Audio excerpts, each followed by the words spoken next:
Vous croyez que si vous faisiez un infarctus en étant complètement seul chez vous, vos chances de survie seraient pratiquement nulles? C'est la croyance que portent la plupart des gens, et c'est exactement cette mentalité qui tue des milliers de personnes âgées chaque année. Je comprends parfaitement cette peur parce que pendant des années, moi aussi je pensais qu'être seul lors d'une urgence cardiaque était un arrêt de mort.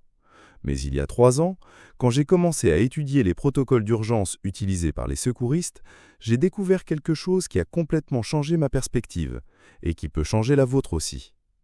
Il existe une méthode scientifique, testée et prouvée, qui peut vous sauver la vie même quand vous êtes complètement seul.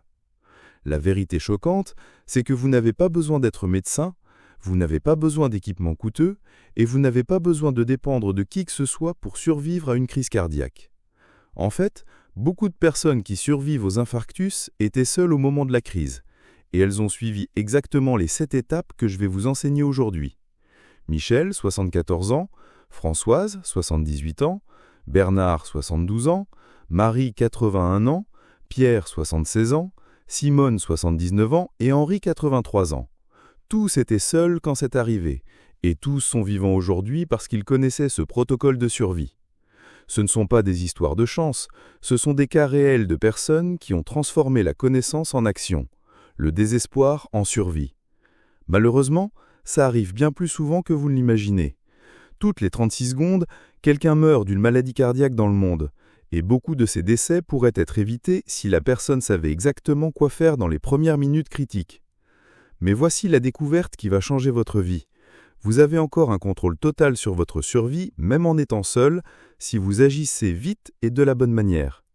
Dans les prochaines minutes, je vais vous révéler le protocole complet en 7 étapes qui peut vous sauver la vie quand vous en aurez le plus besoin. Vous allez apprendre à reconnaître les signaux que votre corps vous envoie, comment utiliser votre téléphone portable comme outil de survie, quelle position adopter pour économiser l'énergie de votre cœur, et surtout comment garder votre calme et le contrôle quand chaque seconde compte. Restez jusqu'à la fin, parce que les dernières étapes sont celles que la plupart des gens oublient, et elles peuvent être les plus importantes de toutes. Écoutez, je dois vous dire quelque chose qui peut vous sauver la vie, dès aujourd'hui, et ce n'est pas exagéré. Vous avez déjà vu ces films où la personne fait un infarctus et s'effondre au sol en se tenant la poitrine, en criant de douleur? Eh bien, oubliez ça complètement. Dans la vraie vie, surtout pour les personnes de plus de 60 ans, une crise cardiaque arrive rarement de cette façon dramatique. En fait, souvent, les symptômes sont si subtils que la personne pense « Ah, ça doit être juste de la fatigue ou j'ai peut-être mangé quelque chose qui n'est pas passé ». C'est exactement cette fausse croyance qui met tant de vies en danger. Et aujourd'hui, vous allez apprendre la différence entre la fiction et la réalité. La vérité, c'est que votre corps vous envoie constamment des signaux, mais vous devez savoir décoder ces messages secrets. Vous savez cette pression bizarre dans la poitrine qui donne l'impression qu'un éléphant s'est assis là? Ou quand vous avez l'impression que quelqu'un serre votre poitrine avec une sangle bien serrée? Ce n'est pas normal, mon ami. Et cette sueur froide qui apparaît de nulle part, même quand vous ne faites aucun effort. N'ignorez pas ça. Votre cœur crie littéralement à l'aide à travers ces signaux, et les reconnaître rapidement peut faire la différence entre la vie et la mort. Michel, un monsieur de 74 ans, a failli perdre la vie parce qu'il pensait que c'était juste un malaise digestif. Maintenant, voici quelque chose qui va vous surprendre, et c'est particulièrement important pour les femmes qui m'écoutent. Alors que les hommes ressentent généralement cette pression dans la poitrine, les femmes et les personnes âgées peuvent avoir des symptômes complètement différents. Douleur dans le bras gauche, bien sûr, mais aussi dans le droit, l'épaule, le cou, la mâchoire et même le dos. Imaginez un peu, vous êtes chez vous, seul, et tout à coup, vous ressentez une douleur bizarre dans la mâchoire. Votre première réaction serait de penser à un problème dentaire, n'est-ce pas?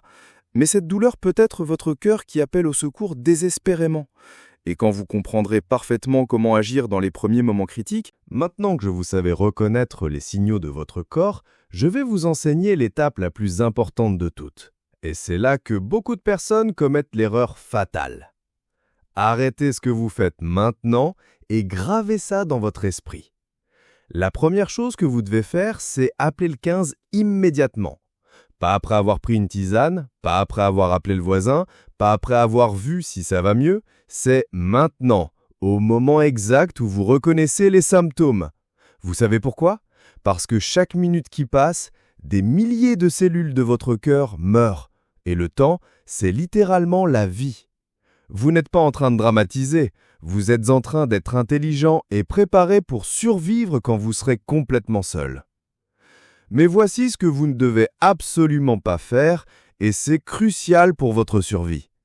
Jamais, sous aucun prétexte, n'essayez de conduire jusqu'à l'hôpital tout seul. Je sais que ça peut paraître plus rapide, mais vous mettez votre vie et celle des autres en danger inutilement. Vous savez ce qui se passe pendant un infarctus ? Vous pouvez perdre connaissance à tout moment, avoir des troubles du rythme graves ou simplement ne plus arriver à vous concentrer correctement. Françoise, une dame de 78 ans, a failli ne pas survivre parce qu'elle tenait absolument à conduire seule jusqu'aux urgences. Heureusement, elle a réussi à arrêter la voiture et à appeler les secours à temps, mais ça aurait pu mal tourner. La vérité, c'est que quand vous appelez le 15, un mécanisme incroyable se met en marche en votre faveur. Pendant que l'ambulance vient vers vous, l'équipe médicale se prépare déjà, l'hôpital est prévenu, et les secouristes apportent des équipements spécialisés qui peuvent vous sauver la vie en chemin. Ils ont des défibrillateurs, des médicaments spécifiques, de l'oxygène et surtout les connaissances pour vous stabiliser pendant le trajet. C'est comme avoir un mini-hôpital mobile qui fonce dans votre direction. Mais il y a quelque chose d'encore plus important que vous devez faire après cet appel, et c'est exactement ça qui peut déterminer si les secouristes arrivent à vous retrouver à temps ou pas. Après avoir appelé le 15, il existe une arme secrète que vous avez probablement chez vous en ce moment même, et elle peut littéralement vous sauver la vie en quelques minutes. Je parle de l'aspirine ordinaire, la même que vous utilisez pour les maux de tête. Mais voici le secret que connaissent les professionnels formés. Pendant un infarctus, l'aspirine n'est pas juste un antidouleur. Elle se transforme en un outil puissant de survie. La dose correcte est de 325 mg. Ça équivaut à une aspirine normale. Mais attention, vous n'allez pas l'avaler, vous allez la croquer lentement. Ça paraît bizarre ? Je vais vous expliquer exactement pourquoi ça marche et pourquoi ça peut faire la différence entre survivre ou pas. Vous savez ce qui se passe dans votre corps pendant un infarctus ? Un caillot de sang bloque une artère de votre cœur, empêchant l'oxygène d'arriver où il faut. C'est comme si quelqu'un piétinait un tuyau d'arrosage. L'eau ne peut plus passer. Quand vous croquez l'aspirine, elle entre dans votre circulation sanguine beaucoup plus vite que si vous l'avaliez, et elle commence à fluidifier votre sang immédiatement. Ça aide à dissoudre ou au moins à réduire le caillot qui étouffe votre cœur. Bernard, un monsieur de 72 ans, a suivi exactement ce protocole et les médecins ont dit que l'aspirine avait été fondamentale pour minimiser les dégâts à son muscle cardiaque. Basée sur la science, c'est une procédure pratiquée par les secouristes dans le monde entier. Mais attention, et c'est très important, tout le monde ne peut pas prendre d'aspirine. Si vous êtes allergique à l'aspirine, si vous prenez déjà des anticoagulants comme la warfarine ou si vous avez des antécédents d'hémorragie gastrique, ne prenez pas d'aspirine sans avis médical. C'est pourquoi, quand vous appelez le 15, signalez immédiatement si vous avez une de ces conditions.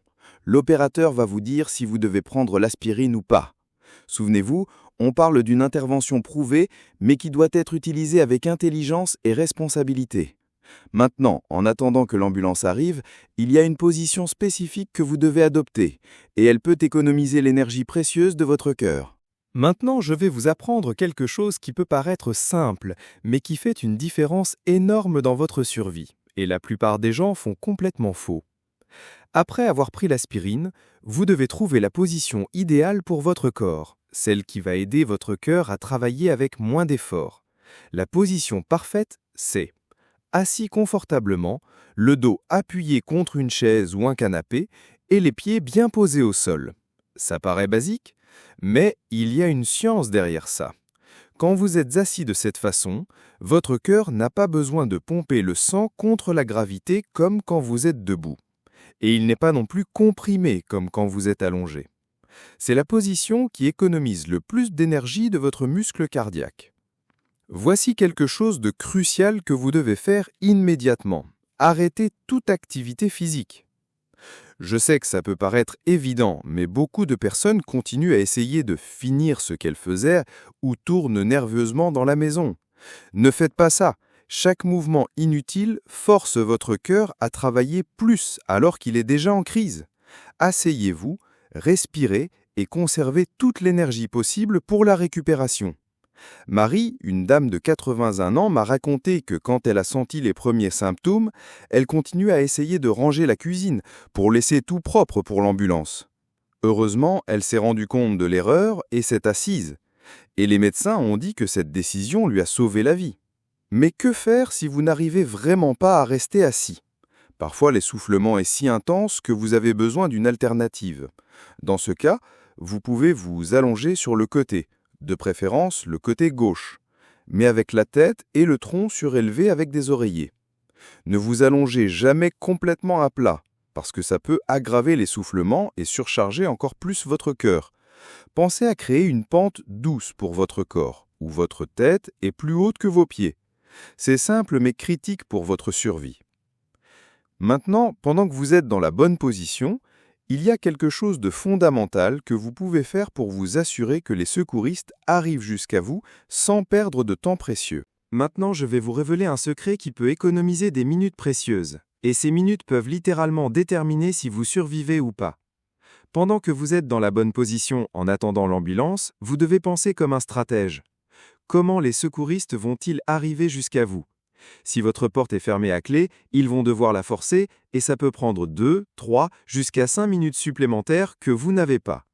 C'est pourquoi si vous arrivez à vous lever en sécurité, seulement si vous y arrivez sans trop d'efforts, allez jusqu'à la porte et déverrouillez toutes les serrures. Laissez la porte principale déverrouillée, allumez la lumière extérieure et, si possible, laissez une lumière allumée qui indique laquelle est votre maison. Chaque seconde économisée peut faire la différence entre la vie et la mort. Mais voici ce que font les personnes vraiment préparées, et c'est de l'or pur. Si vous vivez seul et que vous avez plus de 60 ans, pensez à investir dans une serrure connectée ou à laisser une clé de secours dans un endroit sûr que vous pourrez indiquer au 15. Pierre, un monsieur de 76 ans, avait une petite boîte à clé magnétique cachée sous le pot de l'entrée. Quand il a fait son infarctus, il a réussi à indiquer l'emplacement à l'opérateur du 15 et les secouristes sont entrés chez lui 30 secondes après leur arrivée. 30 secondes. Ça peut paraître peu, mais quand votre cœur s'arrête, chaque seconde vaut une vie entière. Des études ont prouvé que cette préparation anticipée peut réduire jusqu'à 3 minutes le temps de réponse des secouristes. Vous savez quoi d'autre vous pouvez faire maintenant, à cet instant précis? Assurez-vous que le numéro de votre maison est bien visible depuis la rue, surtout la nuit. Combien de fois vous êtes-vous déjà promené dans une rue en cherchant une adresse sans la trouver, parce que les numéros étaient effacés ou cachés? Maintenant, imaginez les secouristes qui font ça dans une urgence, dans le noir, en urgence. Si vous avez un jardin devant, gardez-le taillé près de l'entrée. Si vous habitez en appartement, laissez toujours une lumière allumée dans le couloir ou sur le balcon. Ces détails peuvent paraître bêtes, mais ce sont eux qui garantissent que l'aide arrive jusqu'à vous rapidement. Et en parlant d'aide rapide, il y a un outil que vous portez dans votre poche tous les jours et qui peut devenir votre ligne directe de survie. Ce téléphone portable que vous avez dans les mains peut être bien plus qu'un appareil pour téléphoner. Il peut être littéralement votre bouée de sauvetage. Quand vous appelez le 15, activez immédiatement le haut-parleur et laissez le téléphone à côté de vous. Pourquoi c'est si important? Parce que vous allez avoir besoin de vos mains libres pour vous positionner correctement, pour mieux respirer et surtout pour ne pas gaspiller d'énergie à tenir le téléphone. En plus, si vous vous évanouissez ou si vous devenez très faible, l'opérateur peut encore entendre ce qui se passe et guider les secouristes qui arrivent. C'est comme avoir un professionnel médical présent chez vous qui vous guide à travers chaque étape jusqu'à ce que l'aide arrive physiquement. Maintenant, je vais vous apprendre quelque chose qui peut vous sauver la vie même si vous êtes inconscient. Et c'est un conseil que peu de gens connaissent. Configurez dans votre téléphone la fiche médicale d'urgence ou les infos d'urgence qui restent accessibles même quand le téléphone est verrouillé. Mettez-y vos problèmes de santé, les médicaments que vous prenez, vos allergies, votre groupe sanguin et vos contacts d'urgence. Simone, une dame de 79 ans, était inconsciente quand les secouristes sont arrivés. Mais ils ont réussi à accéder à ces informations vitales directement depuis son téléphone. Ils ont découvert qu'elle était diabétique et allergique à la pénicilline, des informations qui ont été cruciales pour lui sauver la vie. Sans cette configuration, les médecins auraient dû deviner et ça aurait pu être fatal. Mais voici le détail qui fait toute la différence. Gardez toujours une liste de vos contacts d'urgence à jour et facile d'accès. Ça ne sert à rien d'avoir le numéro de votre fille si elle a changé de téléphone il y a 6 mois. Mettez au moins 3 contacts différents, enfants, voisins proches, amis, et vérifiez régulièrement que ces numéros marchent encore. Quand vous appelez le 15, Ils vont vous demander si vous avez quelqu'un qui peut être prévenu, et avoir cette information sous la main peut accélérer tout le processus. Souvenez-vous, vous n'avez pas besoin d'équipements chers ou compliqués, soyez juste préparé et utilisez la technologie à votre avantage. Maintenant, en attendant que l'ambulance arrive, il y a une technique simple de respiration qui peut calmer votre cœur et vous garder conscient. Maintenant, je vais vous apprendre la technique la plus puissante de toutes, celle qui peut vous garder conscient et stable jusqu'à ce que l'aide arrive. C'est quelque chose de si simple que vous pouvez l'apprendre en 30 secondes, mais si efficace que les secouristes eux-mêmes l'utilisent pour calmer les patients en crise. Ça s'appelle la respiration 4-6. Inspirez lentement en comptant jusqu'à 4, puis expirez encore plus lentement en comptant jusqu'à 6. Ça paraît bête? Henri, un monsieur de 83 ans, a utilisé exactement cette technique pendant son infarctus, et les médecins ont été impressionnés de voir comme il est arrivé calme et conscient à l'hôpital. La respiration contrôlée n'est pas juste pour se détendre, elle a une vraie fonction médicale dans votre corps. Vous savez ce qui se passe quand vous paniquez pendant un infarctus? Votre cœur, qui est déjà en crise, doit travailler encore plus pour pomper le sang vers un corps en état d'alerte totale. C'est comme appuyer sur l'accélérateur d'une voiture qui a déjà le moteur en panne. Quand vous respirez de façon contrôlée, 4 secondes pour inspirer, 6 secondes pour expirer, vous envoyez un message direct à votre système nerveux. Du calme, tout est sous contrôle. Ça stabilise votre tension artérielle, diminue la fréquence cardiaque et surtout prévient les troubles du rythme dangereux qui peuvent être mortels. Basée sur la science, cette technique est pratiquée par des professionnels formés aux urgences cardiaques dans le monde entier. Mais voici le secret que la plupart des gens ne savent pas. Vous devez pratiquer cette respiration avant d'en avoir besoin. Ça ne sert à rien d'essayer d'apprendre au moment du désespoir. Commencez dès aujourd'hui. Quand vous vous réveillez, avant de sortir du lit, faites 10 respirations 4-6. Quand vous regardez la télé, pendant les publicités, entraînez-vous un peu plus. Quand vous êtes dans les embouteillages, utilisez cette technique. Comme ça, si un jour vous en avez besoin, votre corps va réagir automatiquement, sans que vous ayez besoin de réfléchir. C'est comme avoir un bouton de remise à zéro interne que vous pouvez appuyer à tout moment. Henri m'a dit qu'il pratiquait cette respiration tous les jours pendant sa promenade matinale. Et quand il a dû l'utiliser pour de vrai, c'était comme si son corps savait déjà exactement quoi faire. Maintenant, vous avez entre vos mains une connaissance qui peut littéralement vous sauver la vie quand vous en aurez le plus besoin. Récapitulons rapidement les 7 étapes qui vous transforment de vulnérable en préparé. Premièrement, reconnaissez les vrais signaux de votre corps, pas ceux d'Hollywood. Deuxièmement, appelez le 15 immédiatement, sans hésitation. Troisièmement, croquez 325 mg d'aspirine si vous le pouvez. Quatrièmement, adoptez la bonne position pour économiser l'énergie de votre cœur. Cinquièmement, préparez l'environnement pour que les secouristes arrivent vite. Sixièmement, utilisez votre téléphone intelligemment avec le haut-parleur et la fiche médicale d'urgence. Et septièmement, pratiquez la respiration 4-6 pour garder le contrôle. Ce ne sont pas juste des étapes théoriques, ce sont des outils pratiques que vous pouvez appliquer dès aujourd'hui en commençant par configurer votre téléphone et pratiquer la respiration contrôlée. La vérité, c'est que vous n'avez plus jamais besoin de vous sentir démuni face à une urgence cardiaque. Même quand vous serez complètement seul, vous avez le pouvoir de prendre les bonnes décisions qui peuvent sauver votre propre vie. Il ne s'agit pas d'avoir de la chance, il s'agit d'être préparé. Il ne s'agit pas de dépendre des autres, il s'agit d'avoir confiance en vos propres connaissances et votre capacité d'agir. Chaque personne qui a survécu à un infarctus en étant seule avait un point commun. Elle savait exactement quoi faire et n'a pas hésité à agir. Maintenant, vous faites aussi partie de ce groupe sélect de personnes préparées. Vous n'êtes pas sans défense, vous êtes armé d'une connaissance qui peut faire la différence entre la vie et la mort. Si ce contenu peut vous sauver la vie ou sauver la vie de quelqu'un que vous aimez, j'ai besoin que vous agissiez maintenant. Commentez « Je suis prêt » ici en bas pour me montrer que vous avez compris l'importance de ces 7 étapes et que vous vous engagez à vous préparer. Partagez cette vidéo avec vos parents, grands-parents, voisins âgés, toute personne qui pourrait bénéficier de ces informations vitales. Abonnez-vous à la chaîne et activez la petite cloche des notifications parce que je continue à porter des contenus qui peuvent sauver des vies et transformer votre rapport à la santé. Et soyez sûrs, dans les prochaines vidéos, je vais vous apprendre d'autres protocoles d'urgence que tout adulte devrait connaître. Votre vie et celles de ceux que vous aimez dépendent de ces informations. Et je suis là pour m'assurer que vous ayez tout ce qu'il faut pour être toujours préparé.